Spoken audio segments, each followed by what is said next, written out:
You're watching KCCI 8 News at 9 on MeTV. This would be a very positive experience for every kid who is here. Right now at 9, the Boy Scouts Jamboree turns political, why Scout officials are now apologizing. Plus, a live look from the Senate floor in Washington, D.C., where senators are working overtime on a bill to repeal Obamacare, the latest on their plans for health care legislation. He is denied any misconduct. But first, a case from 2015 is back in the spotlight tonight. It involves a now former Roosevelt High School teacher accused of making sexual advances toward a student. Good evening. Thank you for joining us. Shana Humphreys has the night off. The Iowa Board of Educational Examiners says its investigation proves the teacher made sexual advances toward his student. The accused teacher is Gerald Tig Johnson. KCCI's Lauren Donovan talked to his attorney today. Stacey, you may remember criminal charges were dismissed against Johnson last year. That's because key evidence Des Moines Public Schools had was corrupted. I spoke with Johnson's attorney today, and he says the release of the Department of Education's investigative report is unfair. I reached out to board officials and the Department of Education today, but they have yet to get back to me. Stacey? Lauren, thank you. Was it murder or self-defense?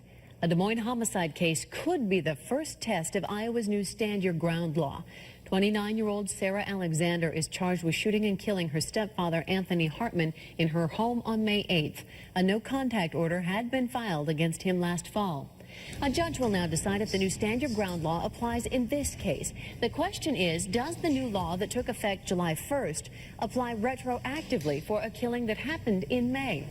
The defense attorney says it should because the case will go to trial after the law went into effect. You're presumed to feel threatened. If you have an intruder in your home and they remain there unlawfully, I read the statute to say, and you're presumptively justified in using deadly force. The judge will rule on the Stand Your Ground defense in the next few weeks. A trial date is set for December 4th. Alexander remains free on bond. Let's take a live look outside right now from our downtown sky camera. It's a beautiful summer evening out there. Meteorologist Jason Sudeiko in tonight for Curtis Gertz. Jason? This is a live look right now from the Senate floor in Washington, D.C. Lawmakers are working late into the night in their efforts to repeal and replace Obamacare. At some point tonight, they are expected to vote on a bill. Seth Lemon is in Washington with the latest. Also in Washington tonight, the new White House communications director is apologizing after some vulgar language directed at members of the Trump administration was said in an interview with The New Yorker. Meanwhile, the Boy Scouts felt it necessary to apologize for an appearance by the commander-in-chief. Major Garrett has the latest. Now, as you heard in that report, the Chief Scout Executive for the Boy Scouts of America apologized for the political rhetoric in President Trump's speech Monday. KCCI's Adam Brower talked to a Metro Boy Scout official who was there and saw that speech. Adam, what does he have to say?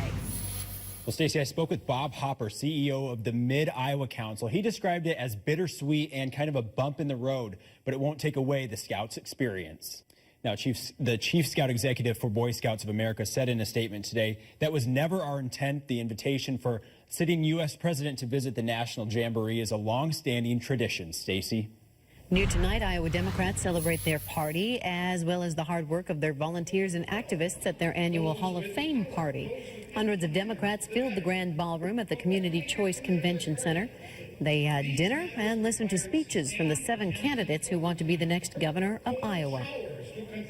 Still ahead on the news at 9, cruise ship murder. Why a husband allegedly killed his wife on an anniversary trip.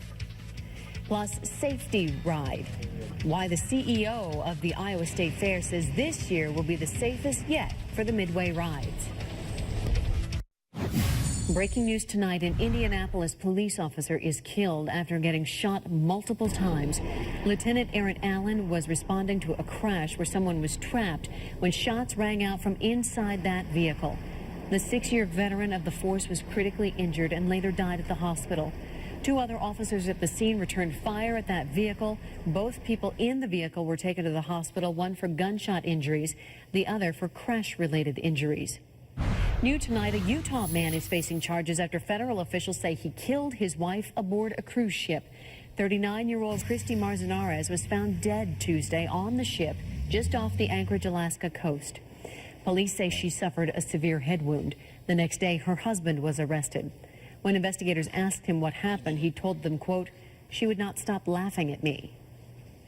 I heard terrible screaming. I mean, just, you knew it wasn't normal. One of the little girls from that room came running out, calling for help, that her parents had been in a fight. She sounded pretty desperate. The couple was on the week-long cruise with their daughters, celebrating an anniversary. The cruise ship was carrying 3,400 passengers at the time. Everyone was forced to stay on board for 8 hours while authorities investigated. All rides at the Ohio State Fair are closed tonight after a deadly accident yesterday. We want to warn you, this video is disturbing. 18-year-old Tyler Gerald was killed when the Fireball ride broke last night. A row of seats appeared to detach from the pendulum-style ride, sending the passengers flying 50 feet. Gerald was killed. 7 others were injured. I heard a girl scream help, and I look over and I see something fly out. And then I seen it flat to the ground. State records show all inspections for the ride were up to date. Ohio Governor John Kasich toured the Columbus Fair today. He offered his condolences to the victims. Gerald has recently signed up to join the Marines. That tragedy had us wondering about the safety of rides at the Iowa State Fair. Our fair is 13 days away. Setup is already underway. The Iowa Division of Labor inspects every ride from top to bottom each fair season. Fair officials say this year could be the safest yet. In addition to the state's inspection, an outside party will inspect those rides too. A plan put into place before the Ohio tragedy. Whatever they're doing, we are safety conscious and have their safety and their family safety in mind as we put on the Iowa State Fair. Slater says mobile rides actually have a better safety record than stationary rides because they are inspected more frequently. Hundreds of Metro dancers tapped their way through West Des Moines today.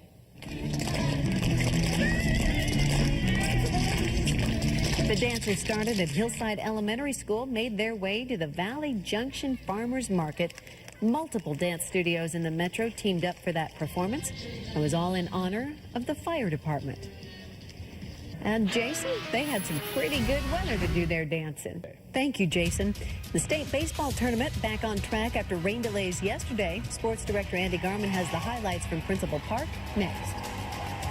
Now, here's Sports Director Andy Garman with KCCI 8 Sports, powered by Fairway. Andy, thank you.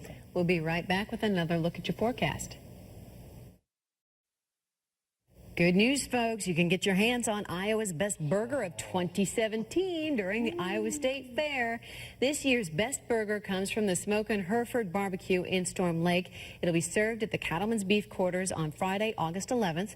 The award winner is an 8-ounce Hereford beef burger cooked over a flame grill, topped with lettuce, tomato, onion, served on a toasted bun. I've had it. It's fantastic. By the way, this $10 special on this burger is one day only. That is the 11th.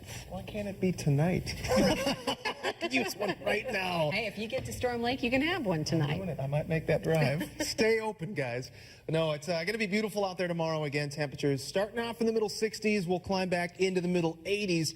And we have got sunshine literally all day long. Areas to the northeast just a little bit cooler. 78 for Decorah as well as Dubuque. 85 here in the Metro, taking the hot spot. And we're going to linger in the middle 80s for the foreseeable future here. Close to 90 middle of next week. That's also our next chance for a little bit of rain. Thank you, Jason. Thank you for joining us. We will see you back here on Channel 8.1 at 10.